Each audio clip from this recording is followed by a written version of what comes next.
Just staying disciplined.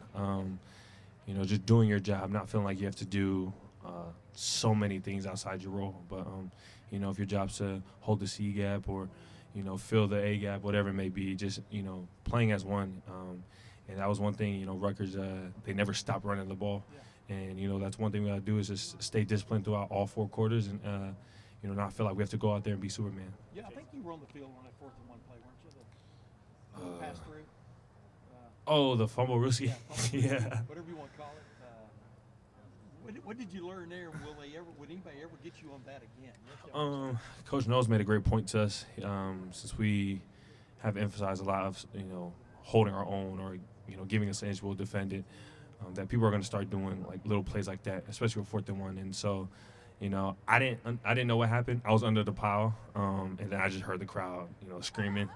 And I'm thinking, oh, it's probably our crowd. We probably made the stop, and I get up, and he's running down the field. But I think that also comes with going back to being disciplined, just knowing your role and trusting the guy next to you. Yeah, and really quickly, Michigan State has nothing to lose. I mean, they're out of it in all kinds of ways right now.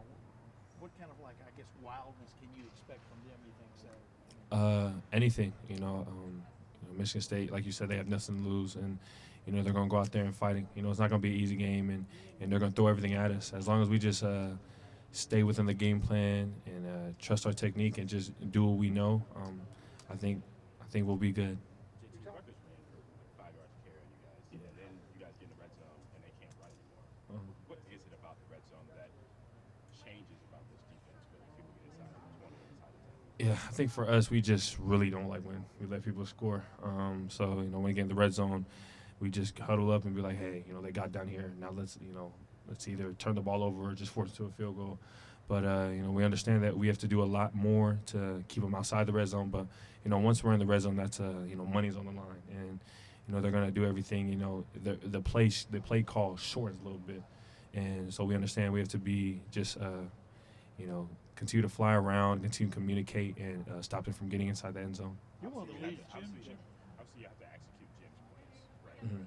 But is there something to the red zone just being an attitude thing? Like, listen, they got down here, but we're not letting them get across the line. Yeah, and I think Coach Knowles preaches that a lot, and we just take it in and embrace it. You've talked about discipline, playing gaps down, playing your role, those kinds of things. Has there been an added emphasis on that this year as opposed to last year? Maybe last year more aggressive attacking line of scrimmage and those kinds of things, or is it about the same? I think it's the same thing, being a very aggressive, as well as just doing the little things. Discipline sounds very, doesn't sound like a big thing you have to focus on. But when you're out there, you peek outside of one gap. You don't understand that you opened up the other gap next to you. So I think it's just playing hard, playing physical, playing fast, as well as knowing your job. JT, you're one of the leaders on this team. How much are y'all talking amongst each other? Number one, you're number one in the country in the college football playoff rankings. You got the stuff going on with your arch rival up north right now, the circulating, et cetera. You got a team coming in that y'all picked heavily to take care of. How much are y'all talking to each other about keeping your eyes on the prize? How active is that conversation? It's very active. I mean, every day after practice, we're just more so talking about the plays we missed, or me and Jack or the D-line talking about like, hey, what move are you working on today? So, we're not stopping.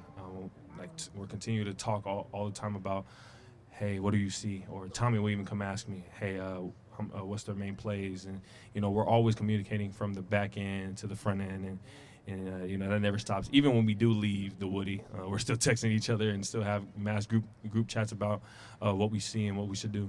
Are you curious